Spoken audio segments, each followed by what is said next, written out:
আসসালামু আলাইকুম। তো আশা করি সকলেই ভালো আছেন। তো কালকে রাতে আর কি প্রচণ্ড পরিমাণে বৃষ্টি হয়েছে। তো দেখতেছেনই যে বাড়ির সাইড দিয়ে আর কি পানি বেজে আছে। আর বৃষ্টি নামার কারণে যেমন ময়লাগুলো আর কি কেমন যেন একটু ভেসে উঠছে। আগে আর কি এত ময়লা ছিল না, এখন একটু বেশি বেশি দেখা যাচ্ছে। আর এইটা হচ্ছে গুড্ডির সুতা দিয়ে পেয়ারা গাছটা আর কি সোজা করার জন্য বাঁধছিলাম। তো পরে দেখি যে কলা গাছটা মোটা হওয়ার কারণে এইটা আর কি একেবারে কেটে গেছে, মোটা হওয়ার কারণে একেবারে কেটে গেছে। তো পরে আর কি এটা কাইটা দিছি, মানে দড়িটা আর কি কাইটা দিছি। তো কাইটা দেওয়ার পর দেখলাম যে পেয়ারা গাছটা একটু ঝুঁকে গেছে।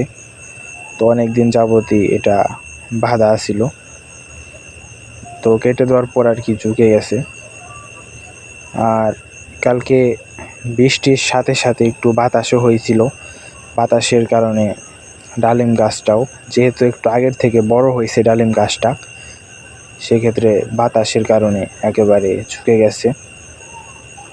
এবং ডালিম গাছটায় প্রচণ্ড পরিমাণে পাতা আর বৃষ্টির পানি বেঁধে এটার ভারটা আরও বেশি হয়েছে। আর এত পরিমাণে বৃষ্টি হয়েছে দেখেন, দেখতেছেনই যে কি পরিমাণে বৃষ্টি হয়েছে। আর এই গাছগুলো যদি এই রকমই আর কি পানি বেঁধে থাকে, তো এই গাছগুলো আর মানে এই গাছগুলোর গোড়া আর কি মরে যাবে। তো দেখতেছেনই যে কি পরিমাণে পানি বাড়ছে। আর আমাদের আমরা যে গরু দোয়াই ওইটার পানি যে এই সাইডে আসে, এই কাতাটাও পুরোটাই আর কি একেবারে ভরে গেছে। তো এটা আর কি মানে এটা নিয়ে সমস্যা না, এইটা পানিটা আর কি একেবারে হয়ে যাবে, মানে 1-1.5 ঘন্টা পরেই পানিটা আর কি চলে যাবে। আর আমার ভাগ্নি এমন একটা কাজ করছে যেটা আসলে বলার মতো না। আমি যে লেবু গাছ আনছিলাম, লেবু গাছে 2টা লেবু ধরছিল, তো ওইটা আপনাদের দেখাইছিও। তো এই লেবু 2টা আর কি ছিঁড়ে ফেলছে। তো ছিঁড়ে ফেলার পর অনেক বেশি খারাপ লাগছে, তবুও কিছু বলিও নাই, শুধু জিজ্ঞাসা করছিলাম যে লেবু গাছটা কেন ছিঁড়ছ, মানে লেবু কেন ছিঁড়ছ। তো এতটুকুই, তো বইলা দিছি আর ছিল না। আদরের ভাগ্নি, কিছু বলতেও পারি না।